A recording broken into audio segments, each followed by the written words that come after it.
यस्तो चेपिरहेको छ यता आरडीको टिम आइसकेको रहेछ नजिक आएको रहेछ एकजनालाई उठाइसक्यो डेल्टाले हिल गर्न अब आएका छैनन् क्लसँग सायद थ्रोएबल छैन बिकज सबै नै लगेर त्यहाँ एलओडी नेक्ससलाई खनाइँदै थियो त्योभन्दा अगाडि होइन स्पोर्ट्समा पनि धेरै नै थ्रोएबल युज भएको त्यो ब्याटलमा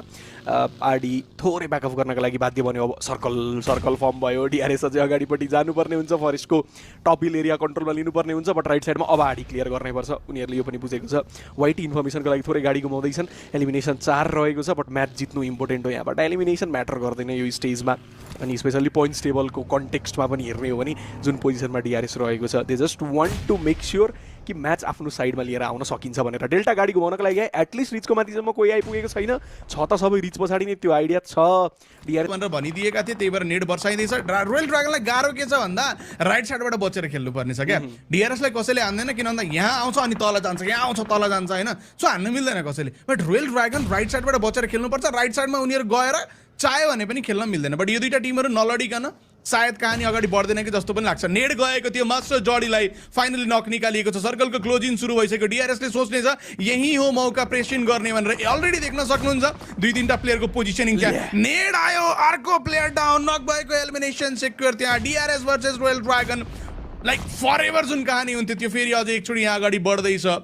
डिआरएस अप्पर ह्यान्ड बनिसक्यो सोचिरहेको होला युटिलिटी बर्साइदिएछ उता 4DM ले पनि प्लेयर लुज गर्ने र लुज गरे इनफ्याक्टमा लास्ट ब्यानमा 4DM पुगिसकेको छ रोयल ड्रागनसँग गन फाइटमा डिआरएस इन्भल्भ हुन खोज्दैछ नक निकाल्यो भने त आरडीले पनि एक नक निकालिदिएको थियो बट मौका पाउने छैन आरडीले पछाडिबाट इभन ब्याक स्ट्यापको लागि आर्क आइसकेको छन् यो नेटले सायद फ्र्यागलाई बाहिर निकालिदिनेछ अनि टप 3 मा डिआरएसको शानदार इन्ट्री 7 एलिमिनेसन टिमले आफ्नो भर्सेटाइल गेम प्लेको डेमो देखाउँदैछ यहाँ हुन त कसैले यिनीहरूलाई आइज्जत अनि लडौँ भनेर च्यालेन्ज गर्नै पाएनन् त्यहाँसम्म आउनै दिएन पनि लडेको थियो किलफिट रिड भएको नै होला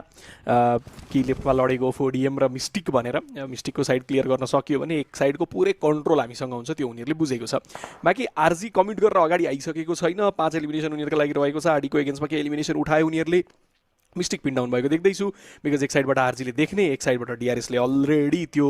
एरिया कन्ट्रोलमा लिइसक्यो स्याकभित्र एक्ज्याक्टली प्लेयर बसेका छैनन् स्याकभित्र थ्रोएबल आयो भने पनि बच्छन् त्यहाँ अङ्केल बच्न त किलर वाइटीको नेड रेडी हुँदैछ एक्ज्याक्टली त्यो नेड कहाँ जान्छ त्यसले पनि धेरै कुरा डिटरमाइन गर्नेछ एक्जाम्पल नजिकै पार्टनर अप गर्नका लागि रहेका थिए किलर वाइटीसँग नेड गयो किलर वाइटीको खासै काम गरेन भित्र छिराउँछु भनेर प्रयास गर्नेछन् अझै पनि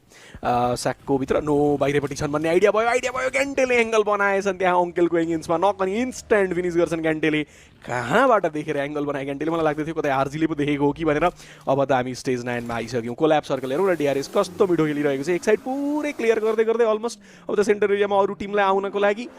डिसएडभान्टेज पोजिसन हुन्छ भन्ने ठाउँमा पुर्याइदिइसक्यो आरजी अब सिधै माथि कमिट गर्न पनि गाह्रो छ एक साइडमा मिस्टिक अझै क्लियर भइसकेको छैन होल्ड गरेर नै खेलिरहेको थियो आरजीले पनि बिकज उनीहरूलाई म्याच चाहिएको छ त्यो बुझेको छ उनीहरूले राइट साइडमा अब भएका मिस्टिकका प्लेयरले के गर्छन् भन्ने कुरामा धेरै डिपेन्ड हुनेछ मिस्टिक सर्कल समातेर खेल्ने टिम 6 एलिमिनेसन आएको छ बट डुओ मात्र सर्भाइभ गर्दैछ सबैभन्दा ठुलो चुनौती रोड क्रस गर्नुपर्छ रोड क्रस गर्नलाई त्यो रिजभन्दा माथि उड्नु मात्र भयो भने डिआरएसले टाउको साम्ने छ आरजीले पनि टाउको साम्ने छ प्रब्लम उनीहरूको लागि त्यो छ नेड रेडी हुँदै थियो आरजीको एगेन्स्टमा सायद त्यो नेड फाल्ने प्रयास भइरहेको छ यता मिस्टिकले 1-2 नक मात्र निकालिदियो आरजीलाई भने अनि त्यस पछाडि डिआरएस पक्का पनि प्रोएक्टिभ बन्नेछ निकालियो एक नक साइकोलाई डाउन गरिदियो मिस्टिकलाई देखियो कहाँ छ भनेर एक्जेम्पियलको तर्फबाट थ्रोएबल रहेनछ नत्र पड्काइसक्थ्यो होला एक्जेम्पियलले अब त थ्रोएबल खासै बाँचेको पनि छैन होला किलर वाइटीले नक निकाल्छ मिस्टिकका प्लेयरलाई एकजनालाई डाउन गरियो दोस्रो प्लेयरलाई कसले लग्यो जोनले अर्को एलिमिनेसन डिआरएसका लागि आयो यता नक भएका प्लेयर फिनिस भए साइको त्यही बिचमा क्यान्टेलाई नक निकालिन्छ नो डिआरएस टु क्यान्ट सम फाइट बिगार्न मिल्दैन मात्र भन्दै थिए बट इन्स्ट्यान्ट रेड दुईजना प्लेयरलाई किलर वाइटीले गरिदिइसक्दा अब यो म्याच हाम्रो नाममा बनिसक्यो साथीहरू भनेर स्ट्याम्प लगाउनु बाँकी छ दे यु गो डिआरएस